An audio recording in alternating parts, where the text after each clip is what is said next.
接着我们来看Level 6，这个地方呢就到我们的最后了好，我们最高就是到这个地方，我们来看 Abraham Lincoln Second Inaugural Address。Abraham Lincoln's Second Inaugural Address. Fellow countrymen, at this second appearing to take the oath of the presidential office, there is less occasion for an extended address than there was at the first. Then a statement, somewhat in detail, of a course to be pursued seemed fitting and proper. Now at the expiration of 4 years, during which public declarations have been constantly called forth on every point and phase of the great contest which still absorbs the attention and engrosses the energies of the nation, little that is new could be presented. The progress of our arms, upon which all else chiefly depends, is as well known to the public as to myself, and it is, I trust, reasonably satisfactory and encouraging to all. With high hope for the future, no prediction in regard to it is ventured.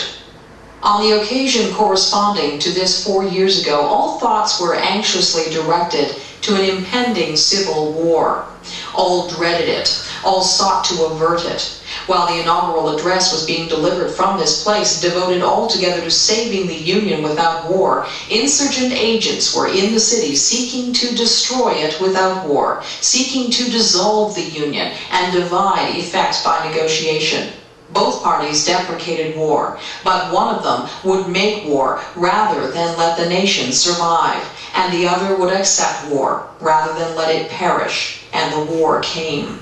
1/8 of the whole population were colored slaves, not distributed generally over the Union, but localized in the southern part of it.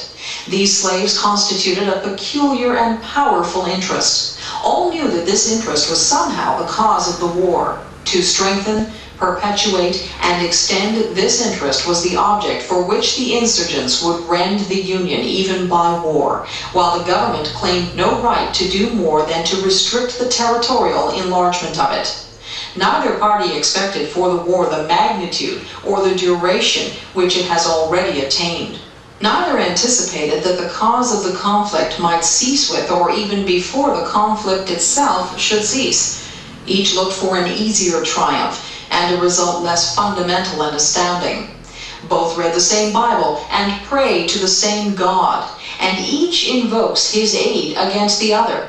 It may seem strange that any men would dare to ask a just God's assistance in wringing their bread from the sweat of other men's faces. But let us judge not, that we be not judged.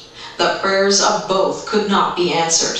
That of neither has been answered fully. The Almighty has his own purposes.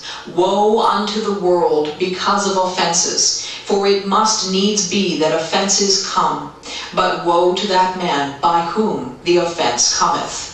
If we shall suppose that American slavery is one of those offenses which, in the providence of God, must needs come, but which, having continued through his appointed time, he now wills to remove, and that he gives to both North and South this terrible war as the woe due to those by whom the offense came, shall we discern therein any departure from those divine attributes which the believers in a living God always ascribe to him?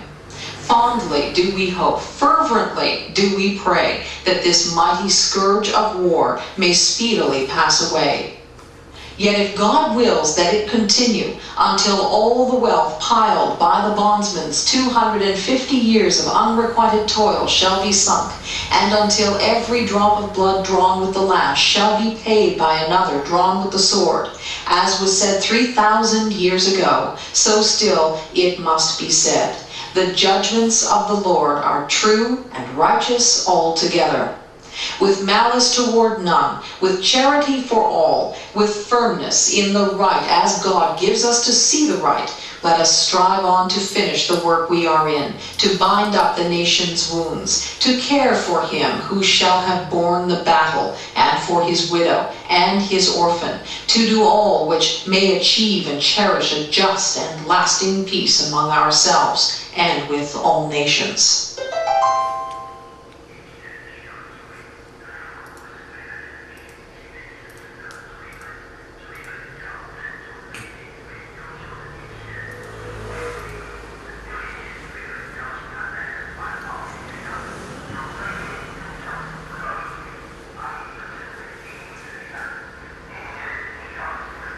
Abraham Lincoln's second inaugural address.